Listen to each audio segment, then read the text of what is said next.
मैं जी सिंह चौहान आप सभी का स्वागत करता हूं इस प्लेटफॉर्म पर। चलेंगे भैया, शुरुआत करते हैं अपनी क्लास को और उम्मीद करेंगे कि अब तक हमारी जितनी क्लास हुई हो आपको पसंद आई होगी, बेहतर लगी होगी और हो सके तो ये वीडियो अपने दोस्तों, साथियों, मित्रों और जहां तक शेयर करिए। अब पहले आप लोग डेमो देख लीजिए कैसी आपको क्लास लग रही, कैसी नहीं लग रही, क्योंकि मैं पूरी कोशिश कर रहा हूँ कि आपको ए टू जेड समझाने की कोशिश कर रहा हूँ। ठीक है, जैसे कि आपको पता हुआ है कि आपके हाल फिलहाल में ही आप लोग का एमपी एडीपीओ के वैकेंसी आई हुई है। ठीक है, उसमें ज्यादा पढ़ नहीं कर सकता, कुछ नाम मात्र के पता आए हुए हैं, लेकिन ठीक है, फिर भी हम अपनी तैयारी जारी रखेंगे और इसके लिए भी पद बढ़ाने के लिए भी हम लोग कोशिश करेंगे। ठीक है, और चलिए, अगर आप लोग क्लासेस कहीं देख रहे हैं तो चौहान अकेडमी एप्लीकेशन डाउनलोड कर लीजिएगा, वहाँ बेहतर कंटेंट आपको मिल जाएगा। ठीक है, एकदम कह सकते हैं बाइलिंगुअल लैंग्वेज कंटेंट रहेगा, आपको बड़े तरीके से समझाया जाएगा। ठीक है, और दूसरी बात, अगर आप लोग एडीपी तैयारी करना चाहते हैं तो बिल्कुल आप लोग 4999 में पूरी कंप्लीट तैयारी आप लोग कर सकते हैं। यहाँ देखिए कितना 4999।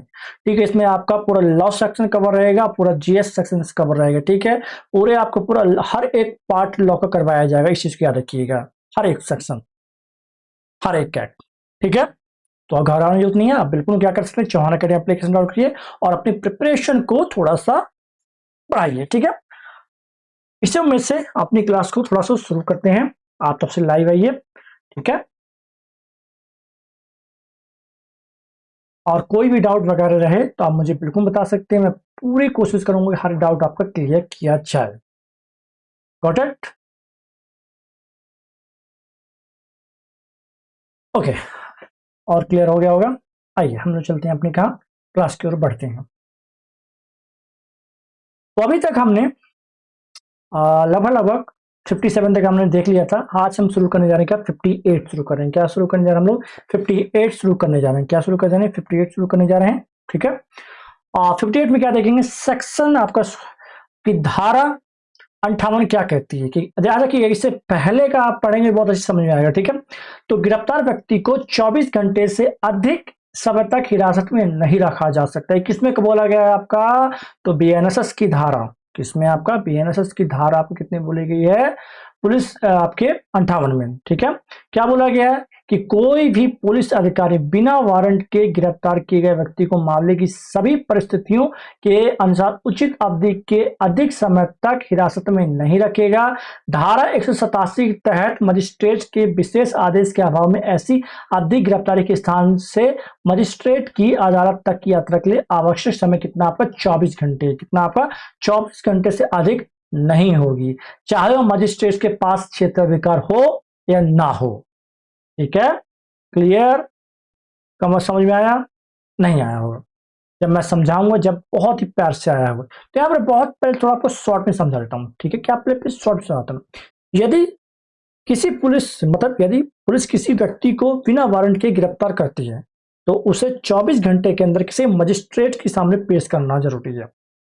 याद रखिएगा, पुलिस 24 घंटे से ज्यादा थाने में नहीं रख सकती है जब तक कि मजिस्ट्रेट से विशेष क्या आपका ऑर्डर ना ले ले। किसमें बताया गया, तो सेक्शन 187 में दिया गया है। ठीक है, और याद रखिएगा 24 घंटे का मतलब याद रखिए गिरफ्तारी की जगह से अदालत तक पहुंचने का समय शामिल नहीं किया जाता है।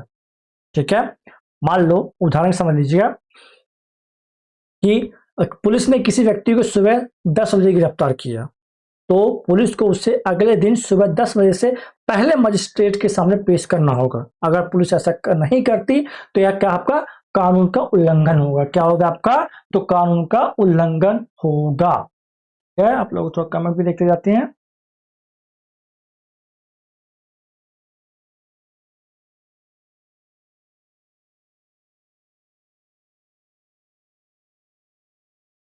बहुत बढ़िया, चल ओके, नहीं है समझ में? तो इतना बस याद रखिएगा कि मान लो आप किसी को बिना गिरफ्तारी क्या कर रहे हैं, गिरफ्तार कर रहे हैं। ठीक, क्या करें, बिना वारंट के गिरफ्तार कर रहे हैं, तो आपको 24 घंटे के पहले पहले मजिस्ट्रेट के सामने पेश करना होगा। बस इतना याद रखिएगा बस आप लोग। अब क्लियर हुआ? ठीक है, तो मैंने क्या बोला, यह कानून पुलिस की क्या शक्तियों पर एक बहुत बड़ा क्या करती है, अंकुश लगाती है। इससे इस चीज क्या रखिएगा। ठीक है। और गिरफ्तार व्यक्ति के अधिकारों की क्या करती है, रक्षा करती है। क्या करती है, रक्षा किस प्रकार की करती है, जो 24 घंटे से अधिक समय तक आप उसे रख नहीं सकते।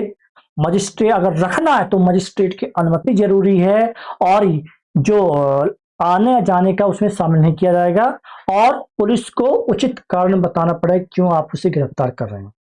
ये बहुत अच्छा है। अब मैं पहला पढ़ देता हूं कि 24 घंटे का समय क्या है।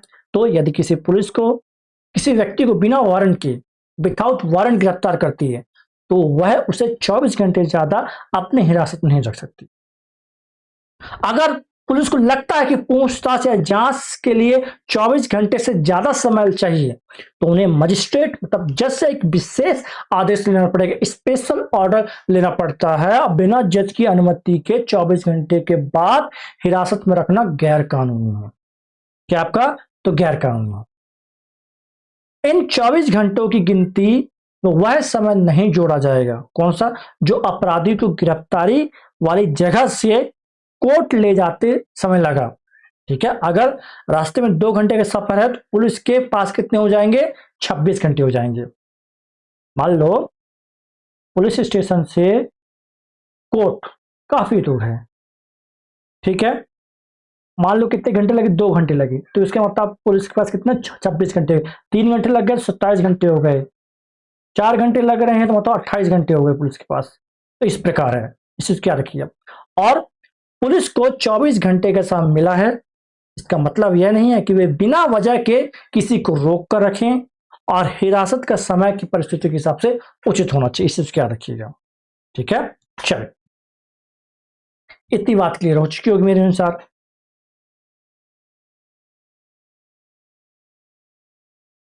तो ऐसे देख लीजिएगा।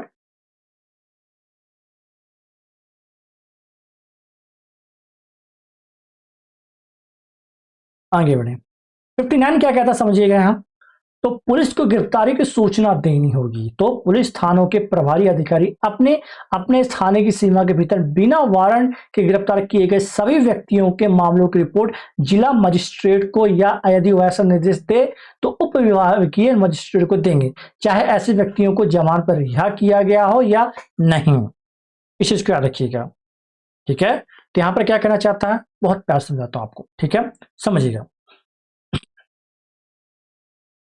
तो यहां 59 क्या कह रहा है, देखो, जब पुलिस बिना वारंट के किसी व्यक्ति को गिरफ्तार करती है तो उस गिरफ्तारी की जानकारी किसे देनी पड़ेगी, मजिस्ट्रेट को देना कंपलसरी है, बहुत जरूरी है। यह रिपोर्ट जो वहां का थाना प्रभारी होता है वो भेजेगा, मतलब जो SHO होता है, ठीक है। और रिपोर्ट डिस्ट्रिक्ट मजिस्ट्रेट या कि सब डिविजनल मजिस्ट्रेट को भेजी जा सकती है, सोच के याद रखिएगा, ठीक है। अब चाहे वो वहीं हो या कि जमानत पर छूट गया हो, फिर भी गिरफ्तारी की सूचना देनी जरूरी है, ठीक है। मान लीजिए, उदाहरण समझिएगा कि पुलिस ने किसी व्यक्ति को बिना वारंट के चोरी के मामले क्या किया, गिरफ्तार किया है, तो थाना प्रभारी को इसकी रिपोर्ट किसे देनी पड़ेगी, किसे भेजनी पड़ेगी, तो जिला मजिस्ट्रेट को भेजनी होगी। यह रिपोर्ट इसलिए भेजी जाती ताकि प्रशासन की सभी जितनी गिरफ्तारियां हैं उसकी जानकारी रहे, ठीक है। क्लियर हुआ, अब बताएं। तो थाने के इंचार्ज जो होते हैं SHO साहब, यह जिम्मेदारी है कि रिपोर्ट तैयार करें और किसे जानकारी दें, तो है रिपोर्ट जिला मजिस्ट्रेट मतलब डीएम, ठीक है। अगर अगर डीएम कहे यह रिपोर्ट SDM को भेजी जा सकती है तो SDM को भेज सकते हैं, ठीक है। लेकिन कौन से मामले को, सिर्फ और सिर्फ जिनमें बिना वारंट के गिरफ्तारी हुई है, उन मामलों को आपको डीएम SDM को भेजना पड़ेगा, ठीक है। पुलिस उन लोगों की जानकारी भी देनी होगी जिन्हें थाने से क्या बेल मिल गई है, और जो जेल में है कि हिरासत में, उनकी भी जानकारी देनी पड़ेगी। अब ये जरूरी क्यों, ये जो सेक्शन है, ये धारा क्यों जरूरी है, तो ये मतलब याद रखिए, जो पुलिस की जो मनमानी होती थी पहले, किसी को भी बिना किसी कारण को उठा के ले आना, ठीक है, अगर पुलिस किसी को बिना वारंट उठाती है तो प्रशासन के पास उसका रिकॉर्ड होना चाहिए, यह सुनिश्चित करने के लिए कि कोई व्यक्ति पुलिस की फाइलों से गायब ना हो जाए, क्योंकि रातों रात कैसे गायब हो जाते हैं आपको पता है। ठीक है, तो इस चीज को याद रखिएगा, बहुत समझिएगा। धारा 58 में क्या पड़ा था? पुलिस को 24 घंटे के अंदर जुडिशियल मजिस्ट्रेट के सामने पेश करना होता है। और धारा 59 में पुलिस को अपनी गिरफ्तारी की सूची डीएम और एसडीएम को देनी होती है। समझ में आई? 24 घंटे के अंदर किसे? 24 घंटे के अंदर जुडिशियल मजिस्ट्रेट मतलब आपका जज को, ठीक है। और आपको धारा 59 में डीएम और किसी प्रशासनिक अधिकारी जो डीएम और एसडीएम को भेजनी होती है। इस चीज को याद रखिएगा। चलो आगे आइए, इसे देख लीजिएगा आप लोग, किसे कौन भेजता है। ठीक है, आगे देखिए, यहां पास जब बिना वारंट के अरेस्ट किया गया है, ठीक है, तब रिपोर्ट की प्रक्रिया देख लीजिए। अब देखिए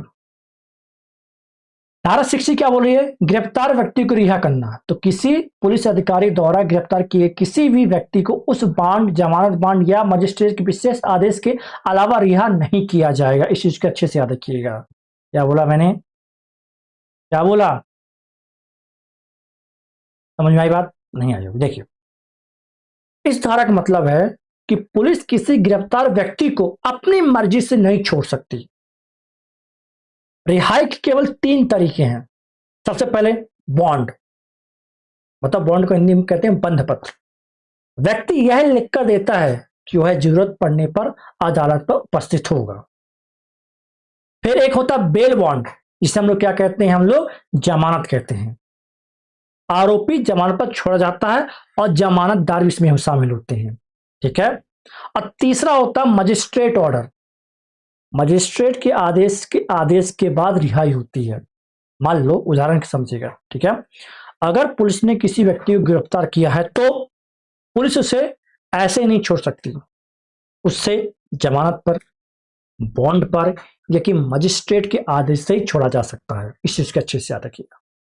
तो गिरफ्तार व्यक्ति की रिहाई कैसे होगी? पहले बॉन्ड, फिर बेल बॉन्ड, फिर मजिस्ट्रेट ऑर्डर। ये 3 तरीकों से पॉसिबल है और बाकी नहीं होगा। ठीक है, समझ में आई बात? बताएं, समझाएं फिर से। फिर सुनिए, यदि पुलिस ने आपको गिरफ्तार किया है तो वे आपको बस ऐसे ही, जस्ट लाइक दैट, ठीक, ऐसे घर नहीं भेजेंगे। आपको छोड़ने के लिए एक एक मतलब अलग अलग रास्ता अपनाना होगा। जैसे अपना एक पर्सनल बॉन्ड देना पड़ेगा, मतलब अपना निजी बंध पत्र, जिसमें जो भी आरोपी है वो लिख के वादा करता है कि वह जरूरत पड़ने पर कोर्ट या कि थाने में पेश हो जाएगा। ये क्या हो गया आपका? ये हो गया आपका पर्सनल बॉन्ड हो गया, मतलब निजी बंध पत्र हो गया अपना खुद का। दूसरा होता है जमानत पत्र की बेल बॉन्ड। यह होता है जब जब कोई तीसरा व्यक्ति, मतलब गारंटर, आरोपी की क्या कहता है जिम्मेदारी लेता है कि मैं इसकी जिम्मेदारी लेता हूं और जमानत क्या करता हूं, अपने डॉक्यूमेंट जमा करता है कि मैं इसकी जिम्मेदारी लेता हूं और जमानत पर इसे छोड़ दीजिए। जब तीसरा व्यक्ति एंटर हो गया, ठीक है। अब तीसरा होता है, सबसे याद रखिए, जो मजिस्ट्रेट ऑर्डर होता है, मतलब स्पेशल ऑर्डर ऑफ मजिस्ट्रेट। यदि मजिस्ट्रेट को लगता है कि गिरफ्तारी गलत थे, अब हिरासत की जरूरत नहीं है, तो वह उसे रिहा करने का आदेश दे सकते हैं। ठीक है, अब बोलेंगे सर इस कानून की आवश्यकता क्या है, यह कानून क्यों महत्वपूर्ण है हमारे लिए? तो यह धारा जो भ्रष्टाचार और जो होते हैं ना मिली भगत, जैसे कोई मान लो कोई ऊपर वाला नहीं, जैसे गरीब, चलो मान लो गरीब और अमीर का, अमीर पैसे देगा, ठीक है, और मिली भगत करके पुलिस से क्या कर लेगा। मतलब यह पुलिस को इस बात से रोकती है कि वे किसी गिरफ्तार करें और फिर लेन देन इस करके चुपचाप बिना किसी रिकॉर्ड के छोड़ दें।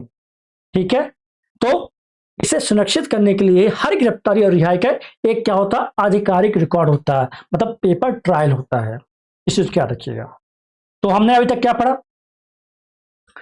तो धारा 58 में पढ़ा 24 घंटे ज्यादा नहीं रख सकते। धारा 59 में पढ़ा गिरफ्तारी की सूचना किसे डीएम एसटीएम को देनी होगी। और धारा 60 में पढ़ा हमने कि बिना कानूनी प्रक्रिया के मतलब बेंड बॉन्ड बेल ऑर्डर के छोड़ा नहीं जा सकता किसी भी व्यक्ति को। ठीक है, बस इतना याद रखिएगा। क्लियर, इतना क्लियर हो गया, 6 क्लियर हो गया ना, बहुत बढ़िया। आगे आएंगे,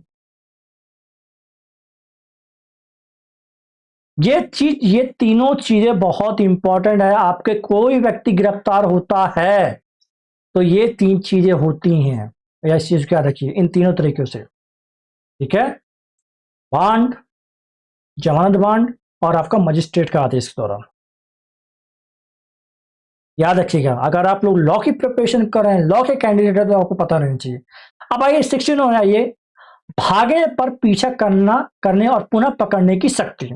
यदि कोई व्यक्ति वैधानिक हिरासत से भाग जाता है, उसे छुड़ा लिया जाता है, तो जिस व्यक्ति की हिरासत से वो भागा था उसे छुड़ाया गया था, तो भारत में किसी भी स्थान पर तुरंत उसका पीछा कर उसे गिरफ्तार कर सकता है। ये क्या सबसेक्शन 1 कह रहा है। अब इसी का सबसेक्शन 2 क्या कह रहा है, समझाता हूं। ये देखिए, धारा 44 के प्रावधान के उपधारा 1 के तहत गिरफ्तारी पर लागू होंगी, भले ही ऐसी गिरफ्तारी करने वाला कोर्ट वाला व्यक्ति वारंट के तहत कार्य नहीं कर रहा और गिरफ्तारी का अधिकार रखने वाला पुलिस अधिकारी ना हो।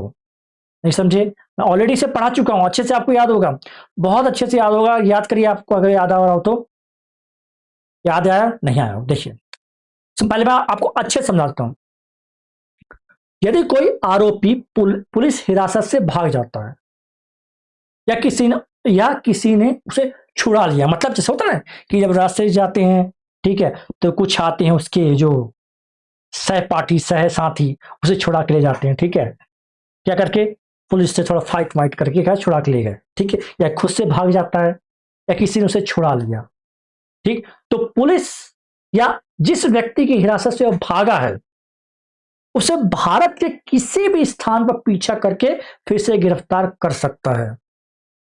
इसके लिए अलग से कोई वारंट की आवश्यकता नहीं होती, इस चीज की याद रख लीजिए।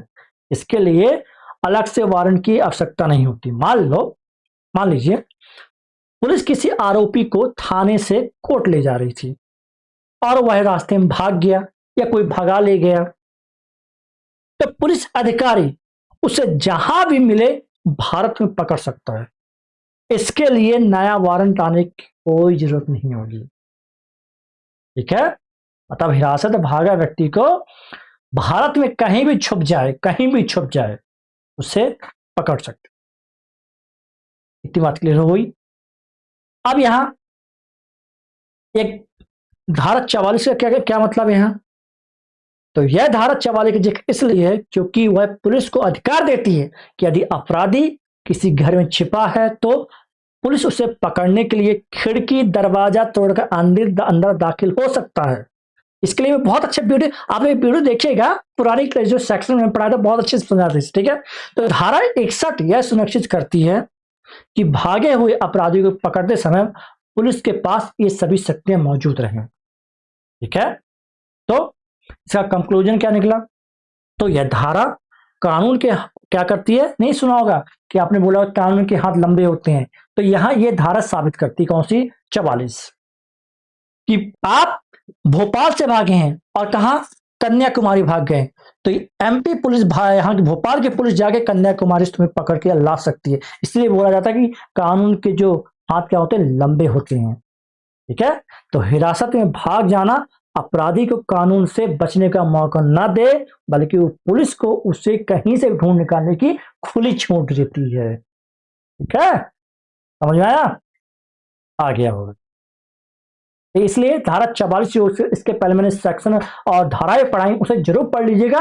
अगर पीछे की धारा पढ़ेंगे तो आपको A to Z सारी चीज समझ में आ जाएगी। ठीक है, चलो बहुत बढ़िया, आगे आए।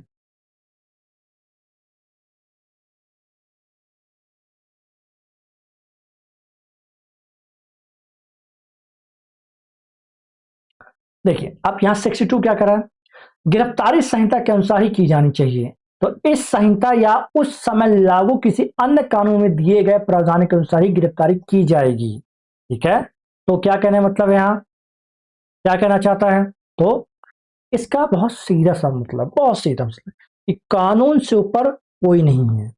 सीधा सा मतलब, इस धारा का मतलब क्या है, कानून से ऊपर कोई नहीं है, पुलिस भी नहीं। कैसे, तो नियमों का पालन, मतलब पुलिस किसी को भी अपनी मर्जी या अपने सनक, समझ सनक के आधार पर गिरफ्तार नहीं कर सकती। गिरफ्तारी के लिए उनके पास वैलिड या कि लीगल प्रोसेस होना चाहिए। ठीक है, अगर कोई विशेष कानून जैसे कि एनडीपीसी, पोक्सो, ठीक है, या ड्रग्स से कोई ऐसे हैं, वहां दिए गिरफ्तारी के लिए नियम भी मान होंगे, लेकिन गिरफ्तारी का आधार हमेशा कानून के तहत होना चाहिए। ठीक है, तो इसका जो इस धारा का जो मुख्य उद्देश्य क्या है, यह धारा स्पष्ट करती है कि बिना किसी कानूनी आधार के कोई भी गिरफ्तारी गैर कानून मानी जाती है। इसको याद रखिएगा, मतलब इस पे जो लाया गया इस धारा को अवैध हिरासत, मतलब इलीगल जो आपको क्या ना किया जाए, हिरासत में गिरफ्तारी ना हो। ठीक है, इसे लाया गया, इस चीज याद रखिएगा। ठीक है, तो 58 क्या पढ़ा हमने, तो 24 घंटे के सीमा के अंदर आपको एसटीएम के सामने पेश करना पड़ेगा। और धारा 51 क्या पढ़ा हमने, तो एसटीएम और डीएम को सूचित करना पड़ेगा गिरफ्तारी कितनी हुई है। 60 क्या पढ़ा हमने, तो 60 पढ़ा कि कानूनी प्रक्रिया में रिहाई के किस ना हो, मतलब कैसे रिहाई कौन करवा सकता है। ठीक है, जैसे होता है ना, जैसे कि बेल बॉन्ड, ठीक है, और आपका मजिस्ट्रेट ऑर्डर के तौर पर। ठीक है, और फिर 61 क्या बोल रहा है आपका, 61 बोल रहा है कि भागी अपराधियों का पीछा करना। ठीक है, और 62 क्या बोल रहा है कि गिरफ्तारी का जो दायरा होना चाहिए, क्या होना चाहिए, एकदम कानूनी हिसाब से होना चाहिए, इलीगल नहीं होना चाहिए। ठीक है, कुछ ठोस उसके पास सबूत हो तभी ये आप करो। ठीक है, चलो, ये बात समझ में आ गई, 62 समझ में आ गया। ठीक है, कि पुलिस किसी व्यक्ति को अपनी मर्जी से गिरफ्तार नहीं कर सकती है। गिरफ्तार तभी किया जा सकता है जब बीएनएस में उसका कानूनी उसका प्रावधान हो या कोई और कानून हो जिसके तहत अनुमति दी गई हो। ठीक है, और इसका उद्देश्य क्या है, तो मनमानी गिरफ्तारी को रोकना और नागरिक जो आम पब्लिक है उनके अधिकारों को रक्षा करना। ठीक है, चलो आगे आइए।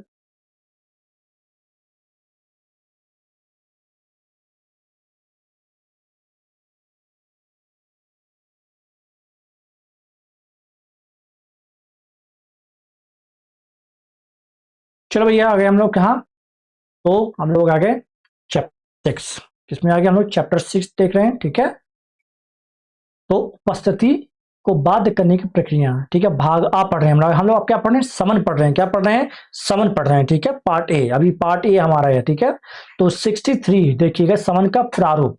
तो इस संहिता के अंतर्गत न्यायालय द्वारा जारी किया गया प्रत्येक समन इस प्रकार होगा। पहला, किस प्रकार समन होगा, समन क्या होता है मैं अभी बताता हूं, पहले पढ़ लीजिए। तो लिखित रूप में दो प्रतियां में ऐसे न्यायालयों के पीठासीन अधिकारी द्वारा या ऐसे अन्य अधिकारी द्वारा, जैसा कि उच्च न्यायालय समय समय पर नियम द्वारा निर्देश करे, हस्ताक्षरित करे और न्यायालय की मुहर लगी हो। पहला। दूसरा, इनक्रिप्टेड या किसी अन्य प्रकार के इलेक्ट्रॉनिक संचार में होगा और उस न्यायालय की मुहर और डिजिटल हस्ताक्षर की छवि होगी। समन कितने प्रकार के बताए गए, दो प्रकार के बताए गए हैं, मैं आपको अच्छे समझाता हूं, समझिएगा पहले। चलो देखोगे, देखिए, यह धारा बताती है कि कोर्ट द्वारा जारी किया गया समन किस रूप में होगा। ठीक है, क्या बोला मैंने, किस रूप में होगा।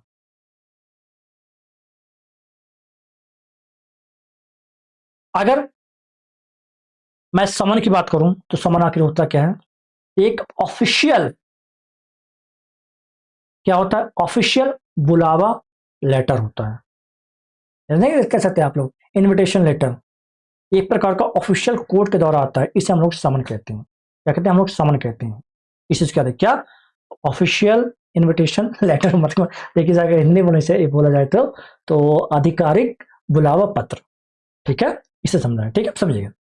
तो यह धारा बताती है कि कोर्ट द्वारा जारी किया गया समन किस रूप में होगा।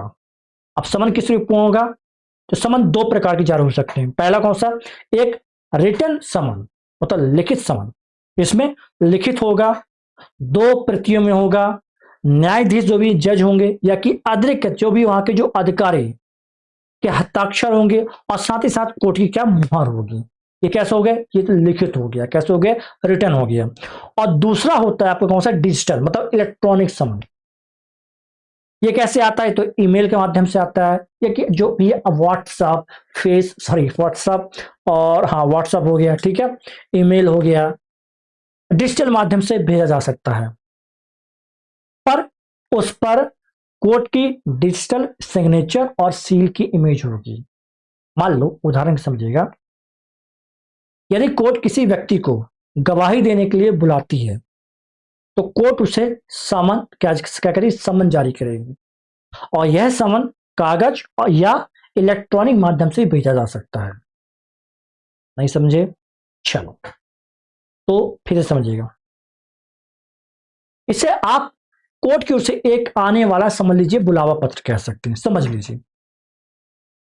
यह क्यों जरूरी है, ताकि आरोपी या गवाह को पता चल सके कि उसे कोर्ट में कब और क्यों बुलाया गया है। अक्सर समन की एक कॉपी व्यक्ति को दी जाती है और दूसरी कॉपी व्यक्ति के हस्ताक्षर लेकर वापस कोर्ट में जमा की जाती है, ताकि यह सबूत रहे कि समन मिल गया।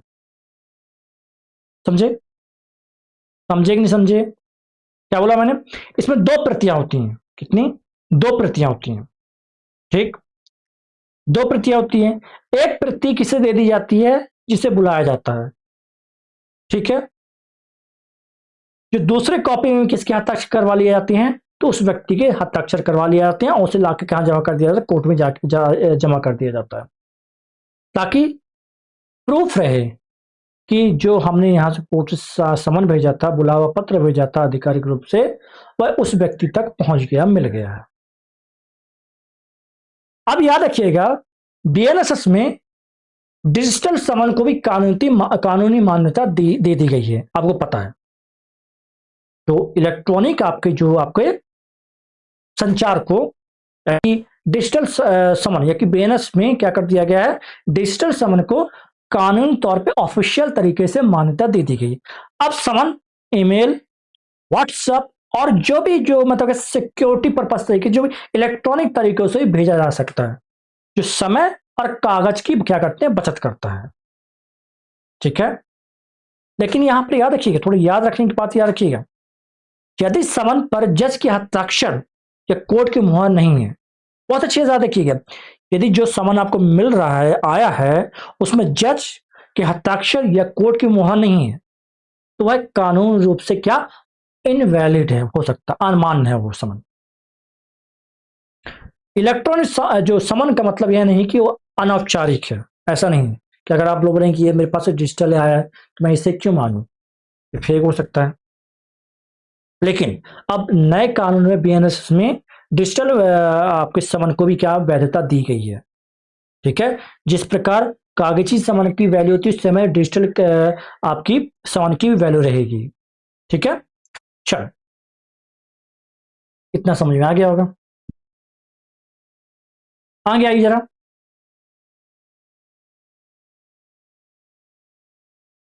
समन से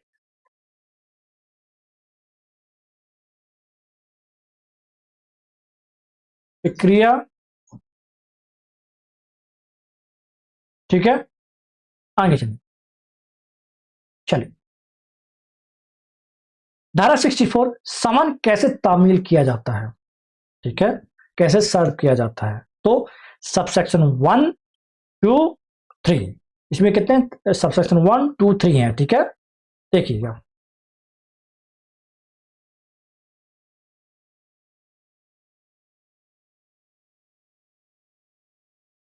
पहले वो 1 देखिए, तो प्रत्येक समन की तामील पुलिस अधिकारी द्वारा की जाएगी। किसके द्वारा की जाएगी, तो पुलिस अधिकारी द्वारा की जाएगी। सो याद रखिएगा, प्रत्येक समन की तामील पुलिस अधिकारी द्वारा की जाएगी, या राज्य सरकार द्वारा इस संबंध में बनाए गए नियमों के अधीन रहते हुए जिसे जारी करने वाले न्यायालय के अधिकारी या अन्य लोक सेवक द्वारा की जाएगी। लेकिन बशर्ते कि पुलिस स्टेशन या न्यायालय में रजिस्ट्रार के एक रजिस्ट्रार बनाए रखेगा, जिसमें पता, ईमेल पता, फोन नंबर और ऐसे अन्य विवरण दर्ज किए जाएंगे जो राज्य सरकार के नियमों द्वारा निर्धारित किए जा सकते हैं।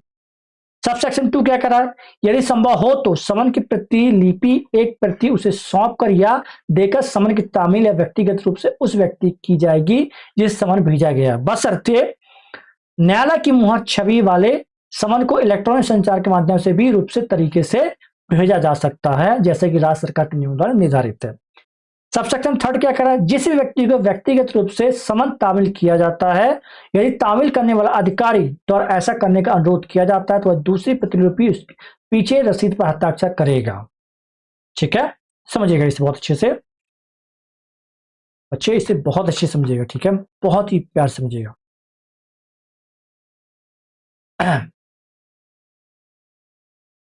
देखो,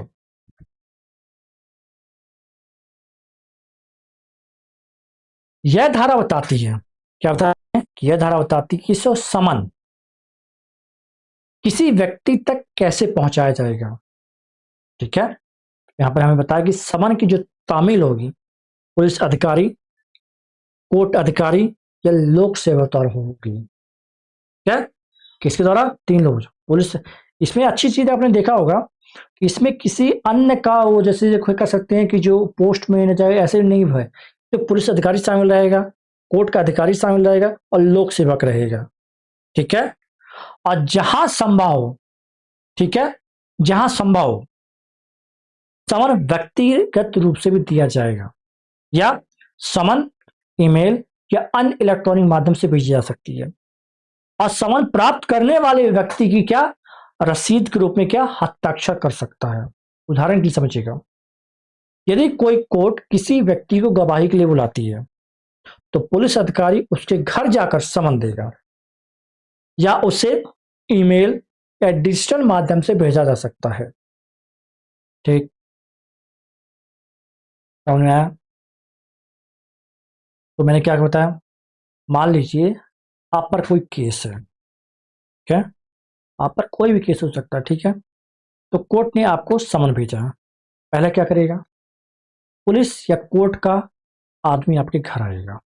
ठीक है, वह समन की 2 कॉपी लाएगा। कितनी? 2 कॉपी लाएगा, एक आपको देगा और दूसरी कॉपी आपसे साइन कराएगा। 2 कॉपी लाएगा, एक साइन आपको देगा, दूसरी कॉपी पे आपसे साइन कराएगा। वह साइन की हुई कॉपी को कोर्ट में वापस जमा कर दी जाएगी ताकि जज साहब को पता चल सके कि समन मिल गया है। अगर आप घर पर नहीं हैं या तकनीकी रूप से जुड़े हैं डिजिटल माध्यम से, तो आप ईमेल या फोन पर भी आपको समन भेजा जा सकता है, और जो कि नए कानून के तहत इसे कानूनी रूप से मान्य है, वैलिड है। ठीक है, तो यह धारा जो है सुनिश्चित करती है कि कोई भी यह नहीं कह सके कि मुझे पता ही नहीं था कि कोर्ट में कब जाना है। तो जो पूरी प्रक्रिया होती है पूरी ट्रांसपेरेंसी से होती है, मतलब पारदर्शिता और जिम्मेदारी से प्रक्रिया चलती है वाली। ठीक है, चलो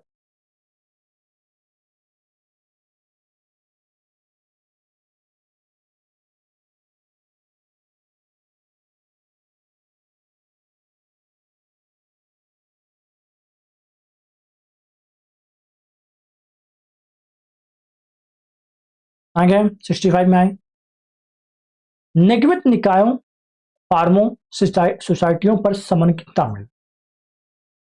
सब सेक्शन 1 सब सेक्शन 2 समझेंगे।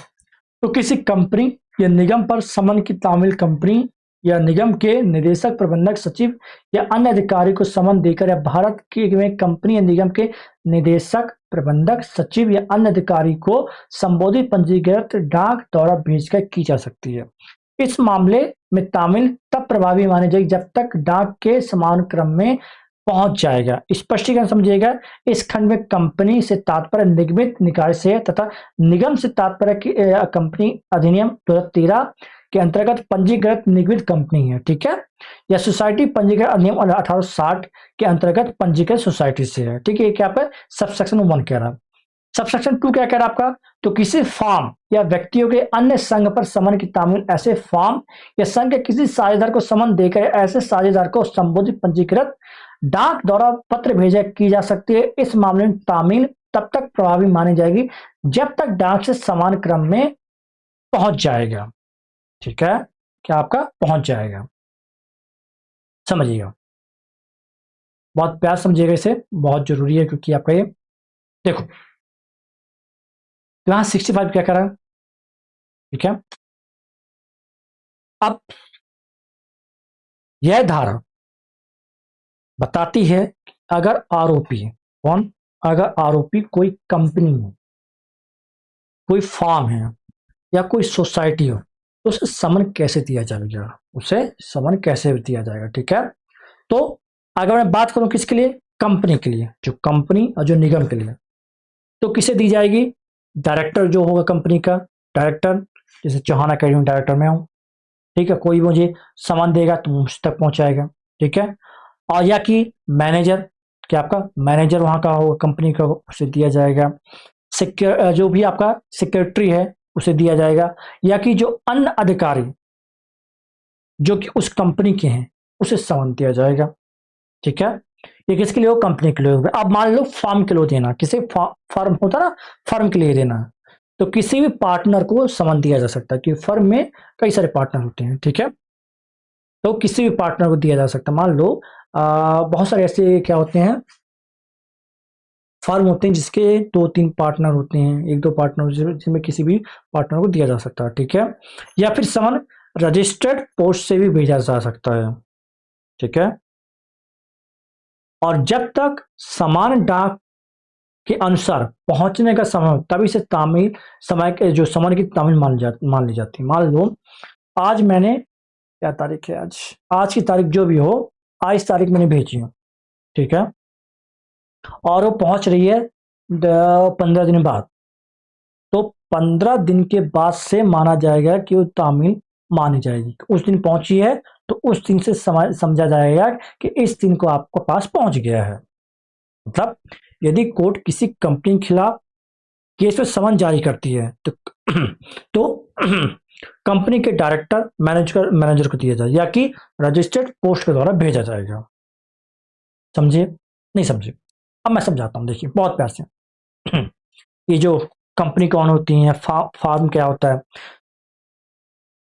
अगर किसी प्राइवेट लिमिटेड कंपनी या कि किसी भी चैरिटेबल ट्रस्ट पर केस होता है, तो आप कंपनी के ऑफिस के किसी कर्मचारी को समन नहीं दे सकते हैं। ठीक है, किसी भी कर्मचारी को, जो हाँ कर्मचारी काम पर, मेरे पास भी बहुत सारे कर्मचारी नहीं दे सकते। आपको उस कंपनी के जो भी जिम्मेदार पद पर बैठे व्यक्ति को समन दिया जा सकता है। मतलब डायरेक्टर, मैं आपका मैनेजर, ठीक है, कौन कौन हो सकता है, तो कंपनी के लिए कौन है जिम्मेदार, तो डायरेक्टर है, मैनेजर है और सेक्रेटरी है। और यही बात अगर कहीं फर्म की बात की जाए, क्योंकि फर्म में क्या होता है, पार्टनरशिप होती है। ठीक है, तो पार्टनरशिप फर्म के लिए, तो फर्म का कोई भी पार्टनर, साझेदार, चाहे 2 हो 3 हो, उनमें से किसी को भी दिया जा सकता है। ठीक है, यदि आपने रजिस्टर्ड डाक से पत्र भेजा है पोस्ट ऑफिस से, तो कोर्ट यह मान लेगा कि समझ में लग गया है, चाहे कंपनी उसे लेने से इनकार करे या वहां कोई मौजूद ना हो। ठीक है, इसमें वे सभी संस्थाएं आती हैं जो कंपनी एक्ट के जो 2013 और सोसाइटी रजिस्ट्रेशन एक्ट 1860 के तहत पंजीकृत हैं। ठीक है, तो इसका कंक्लूजन क्या निकल के आता है, यह धारा सुनिश्चित करती है कि कोई बड़ी कंपनी या संस्था खुद को अदृश्य, मतलब वहां ये नहीं कहे कि मैं वहां था ही नहीं, अदृश्य बताकर कोर्ट की कार्रवाई से बच ना सकी। ठीक है, चल,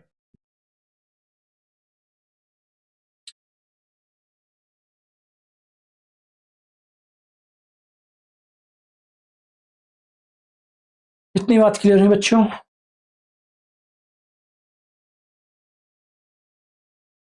इतनी बात क्लियर हुई कि नहीं हुई बताइए।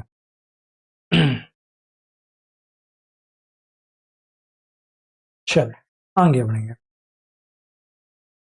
चलो आगे देखिएगा, यहाँ समन का तामिल का प्रभाव क्या होता है, यहाँ देखेंगे।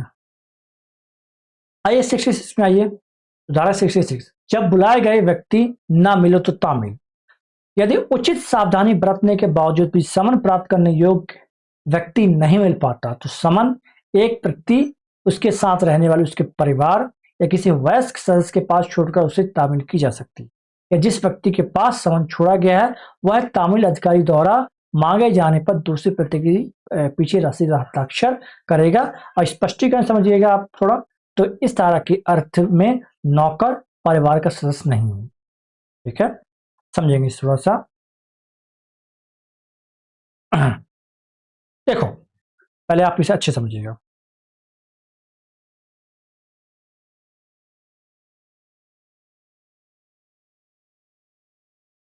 यदि समन देने के लिए, जब देने के लिए गए तो उस समय वह व्यक्ति घर, जो व्यक्ति घर पर नहीं है, घर पर नहीं मिलता, तो समन उसके घर के किसी वयस्क, मतलब 18 वर्ष से जिसकी आयु ज्यादा उसे दिया जाएगा, कि उसके पारिवारिक सदस्य को दिया जाएगा, कोई भी हो, ठीक है।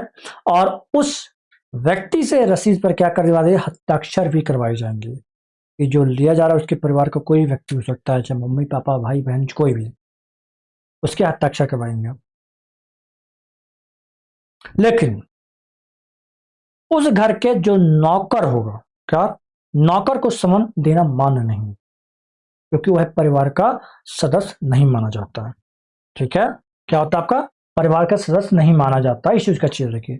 उदाहरण समझिएगा, यदि कोर्ट का समन राहुल के नाम पर आया है, किसके नाम पर आया है, यदि कोई समन आया है किसके नाम पर आया, राहुल के नाम पर आया है, ठीक, और वह घर पर नहीं है, तो पुलिस अधिकारी उसके पिता भाई पत्नी को समन दे सकता है, लेकिन घर के नौकर को समन नहीं दिया जा सकता है, ठीक।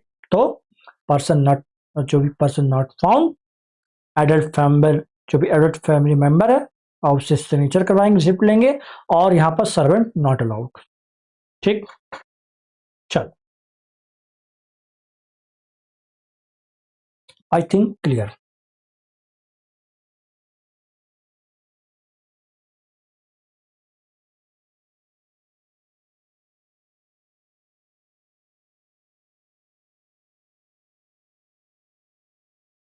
67, प्रक्रिया जब सेवा पूर्ण निर्धारित तरीके से नहीं की जाती, यदि उचित सावधानी बरतने के बावजूद धारा 64, 65, 66 के दिए गए प्रावधानों के अनुसार तामील न हो सके, तामील अधिकारी समन की प्रतियों में से एक को उस घर पर परिसर के किसी प्रमुख स्थान पर चिपका देगा जहां समन प्राप्त व्यक्ति समनता रहता है।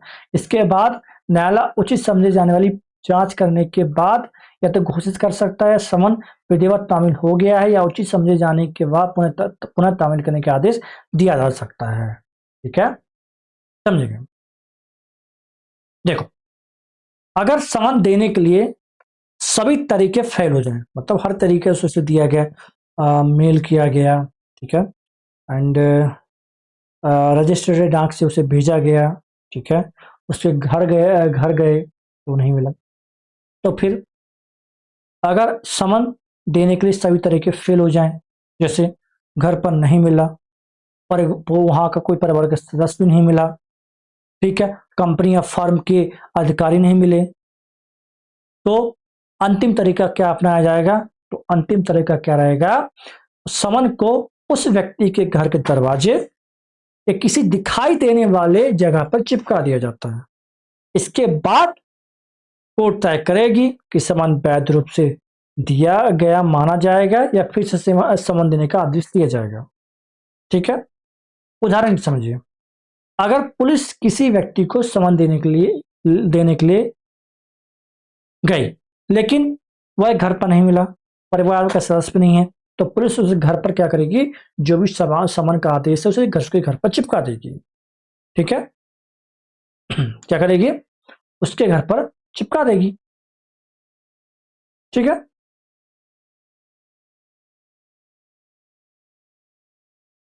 क्योंकि आप इसे याद रखिएगा, इसे आप अंतिम चेतावनी कह सकते हैं, ये क्या, ठीक है, कि अंतिम चेतावनी कह सकते हैं।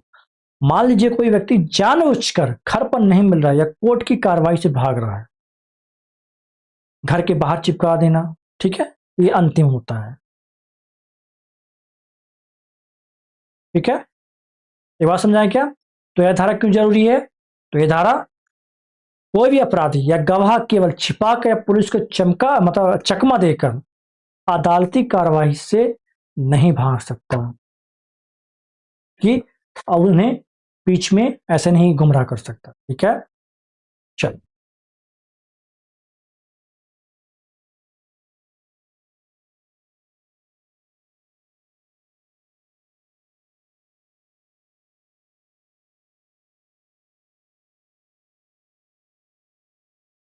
स्टेट देखिए, सरकारी कर्मचारी पद सेवा, सबसेक्शन 1, जहां समन किया गया व्यक्ति सरकार की संक्रिय सेवा में है वहां समन जारी करने वाला न्यायालय समान 2 प्रतियां उस कार्यालय के प्रमुख को भेजेगा जिसमें वह व्यक्ति कार्यरत है और प्रमुख धारा 64 के निर्धारित तरीके से समन की तामील करवाएगा और उस धारा द्वारा उपेक्षित प्रश्नांकन के साथ अपने हस्ताक्षर करके उसे न्यायालय को लौटा देगा।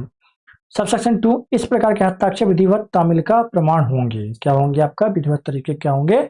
प्रमाण होंगे। ठीक है, मान लीजिए आप इसे ऐसे समझे, मान लीजिए आप एक सरकारी कर्मचारी हैं, क्या आपका एक पब्लिक सर्वेंट है, सरकारी कर्मचारी हैं, और आपको किसी केस में गवाह और तौर पर बुलाया गया है। ठीक है, तो कोर्ट सीधे आपके घर पुलिस नहीं भेजेगी बल्कि आपके सीनियर अधिकारी जो भी हो, एचओडी, उस समन भेजेगी। ठीक है, आपके सीनियर अधिकारी की जिम्मेदारी है कि वह आपको समन आप तक पहुंचाएं और आप उस पर साइन करेंगे और वह साइन की हुई रसीद वापस कहाँ? कोर्ट में आ जाएगी। ठीक है, और आपके जो सीनियर के हस्ताक्षर भी वहां पर क्या होंगे? साबित क्यों है? यहाँ इस व्यक्ति तक पहुंचा दिया गया है। ठीक है, तो ये नियम क्यों है आया है? तो सरकारी कामकाज में बाधा ना हो इसलिए, मतलब अगर पुलिस बार बार किसी सरकारी ऑफिस में जाएगी तो काम में बाधा आएगी। ठीक है, तो सरकारी ऑफिस का हेड कानून के प्रति जिम्मेदार है, जो भी वहां का हेड होता है उसकी जिम्मेदारी होती है कि उसके तक वो आपका समन पहुंचा दिया जाए। ठीक है, नहीं समझे क्या? मान लो यदि जिस व्यक्ति को कोर्ट बुलाना चाहता है और वह सरकारी कर्मचारी है तो कोर्ट सीधे उसे समन नहीं भेजती है, मतलब उसके पास समन नहीं भेजती, ना ही उसके घर में भेजती है। उसका समन याद रखिएगा, उसका समन कहां भेजा जाता है? उसके ऑफिस में, जो भी उसका हेड ऑफिस है, उसके कार्यालय में भेजी जाती है। और कार्यालय का जो भी प्रमुख होगा, जो भी हेड होगा, उस कर्मचारी को समन दिलवाता है और फिर हस्ताक्षर करके कोर्ट को वापस भेज देता है और वह हस्ताक्षर प्रमाण माना जाता है कि जो भी समन भेजा गया था वह सही तरीके से उस व्यक्ति को मिल गया है। ठीक है, मान लीजिए कोर्ट किसी पुलिस अधिकारी को गवाही के लिए बुलाना चाहती है तो समन कहां जाएगा? जो कोर्ट का समन कहां जाएगा? तो कोर्ट का समन एसपी या कि जो भी ऑफिस हेड होगा वहां जाए भेजेगा। ठीक है, चल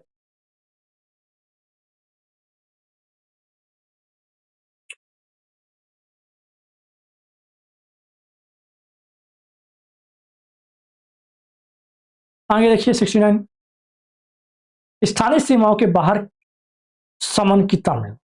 जब कोई न्यायालय यह चाहता है कि उसके द्वारा जारी किया गया समन उसके स्थानीय क्षेत्राधिकार से बाहर किसी स्थान में तामील किया जाए तो वह समानता ऐसे समन की 2 प्रतियां उस मजिस्ट्रेट को भेजेगी जिसके स्थानीय क्षेत्र में समन प्राप्त व्यक्ति निवास करता है या जिसे वह तामील किया जाना है। ठीक है, तो समझ बहुत प्यार समझिए इसे। देखो, अगर जिस व्यक्ति को समन भेजना है वह दूसरे जिले में है या दूसरे राज्य में रहता है, मान लो जिस व्यक्ति को समन भेजना, कोर्ट का समन भेजना है, ठीक है, या कि बुलावा पत्र, आधिकारिक बुलावा पत्र कह सकते हैं, तो वह किसी और जिले में रहता है या और अलग अलग जिले स्टेट में रहता है, दूसरे जिले में रहता है, तो पहला, समन जारी करने वाली कोर्ट सीधे वहां नहीं भेजती। कहा? वह समन उस क्षेत्र के जो ही मजिस्ट्रेट होगा, उस क्षेत्र के जो ही मजिस्ट्रेट उसे भेजती है जहां वह व्यक्ति रहता है। फिर वह मजिस्ट्रेट उस व्यक्ति को समन दिलवाता है। मान लो उदाहरण के लिए भोपाल की कोर्ट किसी व्यक्ति को समन भेजना चाहती है लेकिन वह इंदौर में रहता है, तो भोपाल कोर्ट समन इंदौर के मजिस्ट्रेट को भेजेगी और इंदौर का मजिस्ट्रेट उस व्यक्ति को समन दिलवाएगा। यह है प्रक्रिया। समझे? समझे? तो इसका क्या मतलब है? जब कोई अदालत, कोर्ट, उसके द्वारा जारी समन को स्थानीय सीमाओं के बाहर, मतलब लोकल बॉर्डर के बाहर, मतलब किसी अन्य जगह पहुंचाए, तो समन दूसरी अदालत में, मतलब कोर्ट स्वयं अपने कर्मचारी को दूर के स्थान में भेजने के बजाय उस समन को उस जगह के मजिस्ट्रेट को भेजती है जिस क्षेत्र में वह व्यक्ति रहता है। ठीक ना? समझ गए होंगे।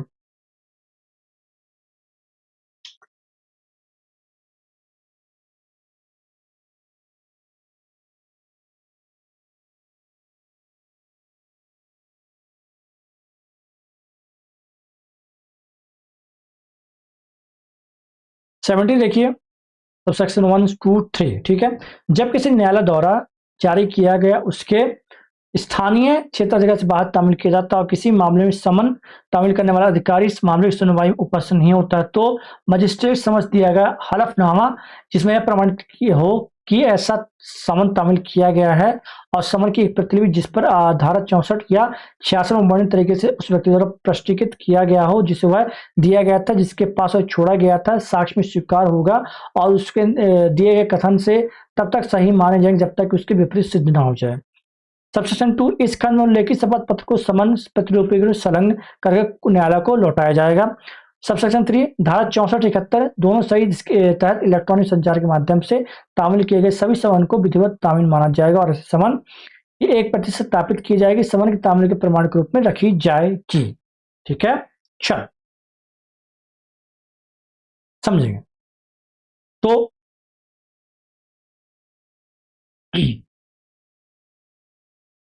देखो, यह धारा बताती है कि जो समन की जो तामील का प्रमाण कैसे माना जाएगा, ये कैसे प्राप्त हो गया। यदि समन दूसरे क्षेत्र में दिया गया है या समन देने वाला अधिकारी कोर्ट में नहीं आया तो एफिडेविट प्रमाण माना जाएगा।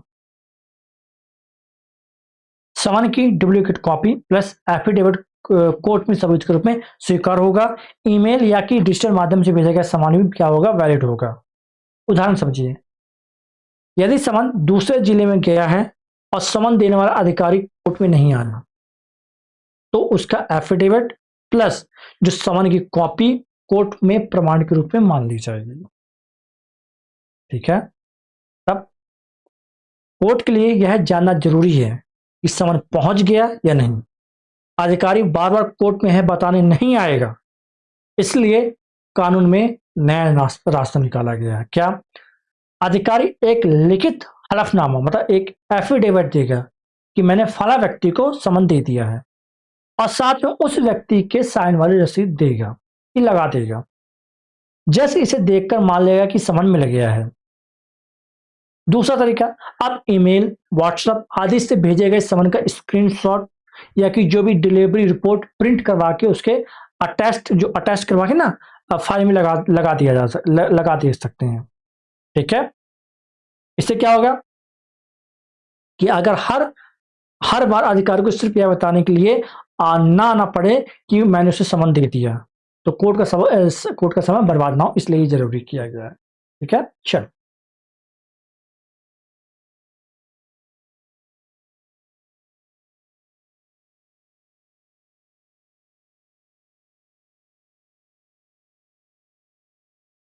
71 देखिए, गवाह पर समन की तामील। सबसेक्शन 1, इस अध्याय के पूर्ववर्ती अनुभागों में किसी बात की होती हुई भी किसी न्यायालय द्वारा किसी गवाह की समन जारी करने के साथ साथ समन की एक प्रति इलेक्ट्रॉनिक संचार या पंजीकृत डाक द्वारा गवाह के उस पते पर भेजने के निर्देश दे सकता है जहां वह समानता निवास करता है, व्यवसाय करता है या व्यक्तिगत रूप से लाभ के लिए काम करता है। सबसेक्शन 2, जब गवाह द्वारा हस्ताक्षरित होने का दावा करने वाली पावती या डाक कर्मचारी द्वारा किए जाने वाले दावा करने वाला प्रश्न प्राप्त हो जाता है, गवाह ने समन की डिलीवरी लेने से इनकार कर दिया है, तो धारा 70 की उपधारा 3 के अंतर्गत इलेक्ट्रॉनिक संचार द्वारा समन की डिलीवरी प्रमाण न्यायालय की संतुष्टि के अनुसार प्राप्त हो जाता है।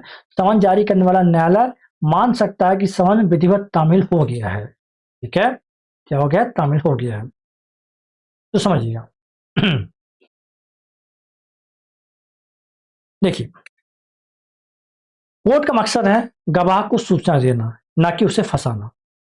मतलब अब कोर्ट समन को गवाह के ऑफिस या घर, रजिस्टर, डाक या मेल से भी भेज सकती है। ठीक है।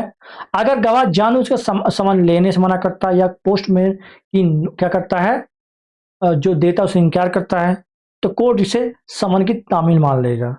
अब गवाह यह नहीं कह पाएगा मुझे समन नहीं मिल रहा। ठीक है। क्योंकि आपने देखा है कि अक्सर गवाह कोर्ट में आने से बचने के लिए पुलिस से छिपते हैं।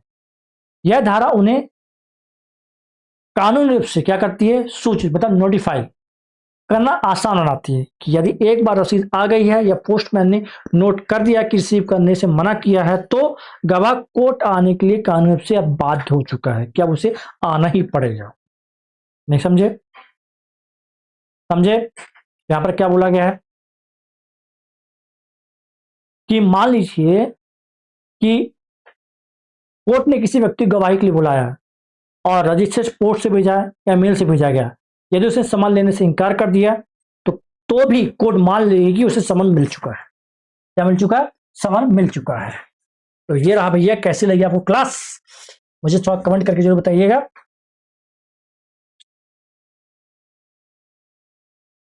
बताएं, मजा आया? मजा आया कि नहीं आया, मुझे ये बताएं। मजा आया कि नहीं आया? आ गया होगा मेरे हिसाब से। आया मजा? तो इस प्रकार हमारी ये क्लास थी।